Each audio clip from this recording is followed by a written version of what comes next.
Nandito na po tayo sa 420 episode ng Abot Kami na Pangarap. Sabi ni Andoy, Ate Justine, so nagtatrabaho po pala kayo rito sa Apex, di doktor po kayo. Hindi ako doktor dito, Andoy, nagtatrabaho lang ako dito. Ba't po kayo nag-i-English? Sorry, sa susunod magtatagalog na ako kasi lumaki kasi ako sa USA, kaya nag-i-English kasi ako. Ate Justine, bakit mukha ka pa rin po malungkot? Di magiging masaya ka na po niyan. Kasi dito ka po nagtatrabaho, lagi mo po mabibisita si Lolo Pepe. Hindi pa rin masyado kasi may mga problema pa rin ako na inaayos. Medyo, sabi ni Andoy. Ano po yun? Sabi niya, ay nako, marami ka talagang tanong, Andoy. Masyado ka pang bata, basta maintindihan mo rin ako paglaki mo. Sabi niya, dumating na yung isang nurse, sabi niya, Ma'am Justine, naghihintay na po sa yung na Doktora Menor saka si Doc Ray Meneses para sa tour mo po dito sa ospital. Sige, sunod na ako. Dumating si Ate Crystal niya, kapatid ni Andoy. I'm Crystal, I'm Justine. O paano, Andoy? Work na si Ate Justine mo Basta pag-visit mo rito sa ospital, dalawin mo ko agad puntahan mo ko. Sabi ng ate niya, naku Andoy, ang kulit-kulit mo talaga, kung saan kita hinahanap. Dito ka lang wag kang aalis, mag-CR lang ako. Sabi ni Andoy, kailangan kong mapasaya si Ate Justine, tumakbo siya. Samantala, ito namang si Giselle, humingi siya ng apologize kay Eric dahil nga sa inasta nga ni RJ. Sabi naman ni Eric, okay lang naman. Nagkausap na kami ni RJ at naintindihan na naman niya. So wala ka nang dapat na ipag-alala pa.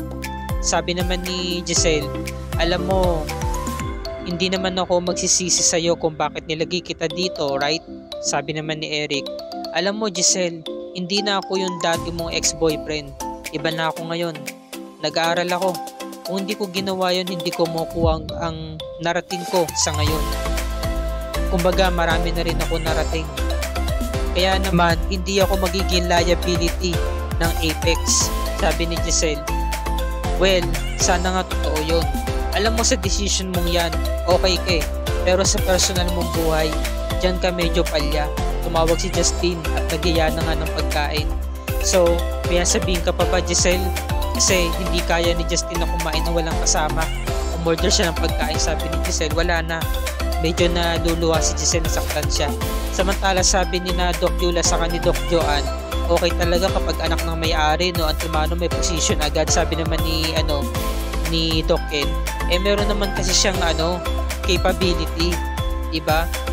Kaya natural, magkakaroon agad siya ng posisyon.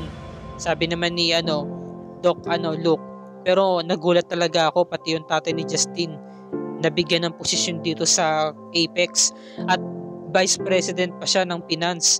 Sabi ni Doc Ken, kayong dalawa, wala ba kayong pang marites na sasabihin dyan? Sabi ni Nurse Karen, nako, nagbago na po kami, Doc, bagong buhay na kami. Talaga, anong nakaya? Sabi ni na Doc Yula, isak ba kayo? Dumating na nga tong sina Justine, tinutur siya ni na Dr. Meneses sa ni Doktora Menor. Pinakilala, ito po mga buti namin doctors, si Doc Ken Prado at si Doc Luke Antonio. Sila naman po sina Dr. Joan at si Dr. Yula. At ito naman ang ating mga makwela at masisigla natin mga nurses. Sabi ni Doc Ray, so tara na Miss Justine at itutur pa namin ikaw sa susunod. Sabi ni Justine, sunod na lang po ako. Lumapit siya doon sa dalawa at nag-attitude. Tinumba niya yung tray. Sabi niya, sorry, can you pick up this for me? Sabi niya, bigla siya agad umalis. So nung pag-alis ni Justine, biglang nagdadaktak yung dalawa. Nakakatawa So nagulat yung apat na doctors. Sabi nila, okay na kayo? Nakahinga na kayo ng maluwag, sabi ni Nurse Evan. Okay na kami.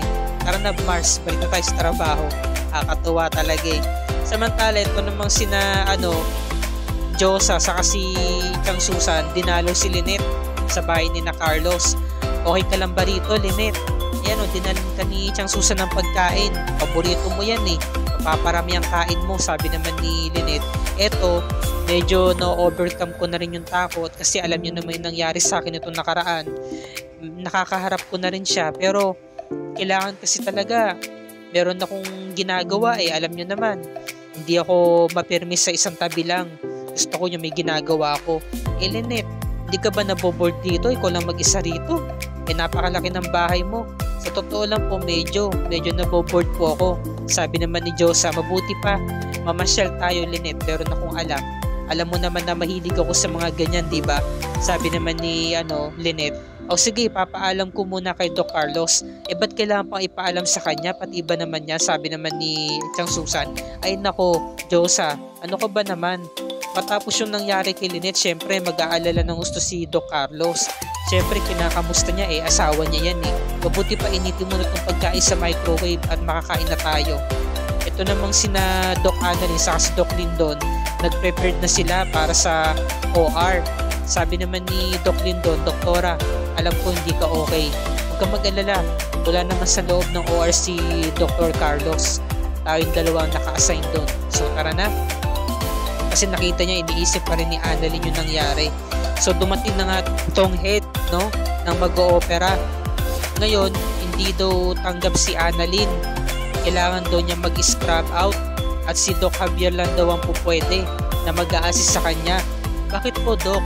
Utos kasi ito ni Dr. Carlos. Sabi naman ni Annalyn, hindi ko alam, hindi pa rin siya makamove on. Nagtatampo pa rin siya tungkol sa nangyari, sabi ni Doc Javier. Sige na, Annalyn, sumunod ka na. Ako na lang papasok sa loob. Hindi kaya mayroong mas magandang pasyente na ibibigay sa'yo si Doc. Ngayon, lumapit itong si Andoy, sabi niya, Miss na naka-red, saan po ba dito yung canteen? Bibili ko po kasi ng cupcake yung ate ko. At bakit naman batang naka-white t-shirt na naka-blue na short? Sabi niya, kasi po nalulungkot po yung ate ko Ang totoo po niyan, hindi ko talaga siya ate. Ganun ba? Kasi po pares po kasi kaming iniwan ng nanay. Wala ka na bang nanay? Opo. Kaya po nalulungkot po ko para sa kanya. Kaso 5 piso lang po tong pera ko Gusto ko po siyang pasayahin. Napakabait mo naman bata. Ano ba pangalan mo? Mark Andrew po pangalan ko. Gusto mo ba samahan na kitang bumili ng cupcake para ibigay mo sa ate mo? Ako na mismo ang bibili. And for now on, ako muna magiging Mami Giselle mo. Ako naman si Ma'am Giselle. Talaga po? Oo. Ako muna magiging mami mo, sabi ni Giselle. So tara na, bili na tayo.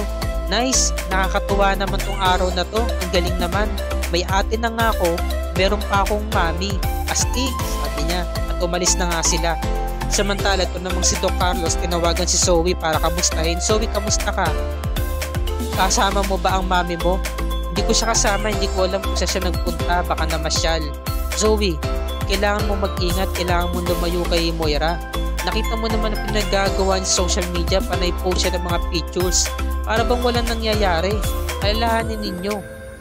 Nakakoma pa rin ngayon si Sir Pepe. Nasa hospital siya, nagpapagaling. Kaya ang sa akin lang, Zoe, umiwas ka sa mami mo.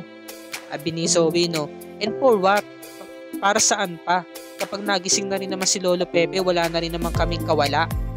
Wala ka rin naman magagawa, di ba? Para proteksyonan ako. Hindi, Zoe, nandito ako. Gagawa ko ng paraan para tulungan ka. Para ano? Para saan ka? Kapag nagising na yun si Lolo Pepe, wala na, tapos na. Sasabihin niya ang tungkol sa amin. Ikaw, sino ba mawawala sa'yo? Asawa mo. Pero, nandiyan pa rin ang pangalan mo bilang isang doktor. Magagamit mo pa rin ang profession mo. Pero sa amin, wala na kami. Makukulong na kami. Kaya sinusulit ko na lang itong pagkakataong ito. Ngayon, kung ganyan lang din masabihin mo, buti pa wag na.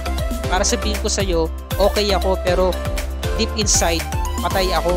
Sabi ni Zoe, binaba niya ng telepono, daddy niya, basus talaga Samantala, ito namang si Eric, sabi niya, okay na naman si Tito Robert mo. Nagkausap na kami, ayos din ni Giselle. Kaya wala ka nang dapat pang ipag-alala. Teka, saan ka ba galing? Ito, nag-grounds kami kasama sina Dr. Meneses sa si Dr. Menor. Pagkatapos, nakita ko na rin si Andoy. Sino si Andoy? Isang bata. Batang lalaki na nakilala ko rito. Alam mo ba, Dad? Pares kami ng pinagdaanan, pares kami iniwan ng nanay. Nakikita ko sa kanya yung sarili ko. Kaya pag nakikita ko siya, nanunumbalik sa akin yung mga alaala na iniwan ako ni Giselle. Hindi ko talaga siya kaya mapatawad. Galit na galit talaga ako sa kanya, sabi ni Eric. Just calm down, Justin. Baka may makarinig sa'yo. Nakita sila ni Andoy, sabi niya, Ate Justin, Dad, siya si Andoy, yung batang kinukwento ko sa'yo. Ganun ba? Andoy, siya nga pala ang daddy ko. si Daddy Eric. Sabi ni Andoy, Ate Justin, meron po kami dalang pasalubong sa'yo. Bili po ni Mami. Sinong Mami? Meron po kasi akong Mami para sa araw na to. Mami mo na rin siya. Mami natin dalawa. Heto siya oh. Nagulat silang dalawa. Dumating si Giselle. Ayan oh. Ito po, cupcake ko para sa'yo Ate Justin. Binili po ito ni Mami kasi 5 piso po kasi yung perang dala-dala ko eh. Kaya siya po yung bumili. Tinanggap ni Justin, sabi niya no, mag-thank you po kayo sa kanya. Siya po si Mami Giselle, sabi naman ni Justin no, thank you, salamat. Tapos nalaman niya si Giselle pala bumili. So nawalan ng amor si Justin. Hindi na siya makapagsalita kasi nga nasa harapan nga niya si Andoy. Ayaw naman niya na magulat yung bata, diba? So sabi naman ni Eric, makakaalis na muna ako Justin. Ikaw na muna bahala dito. So wala na. Nagtitigan na lamang silang dalawa. Very awkward yung eksena, no, yung moment kasi nga nagkaharap silang dalawa sa sitwasyon na ito. Pinaglapit sila nung bata si Andoy. Kumbaga parang si Andoy yung gumawa ng tulay para magkausap yung mag-ina. Pero very awkward nga talaga. So dito na po nagtatapos ang ating review and recap para sa episode na to ng Abot Kami na Pangarap. Bukas pakatunghayan natin episode 421 araw ng Biyernes.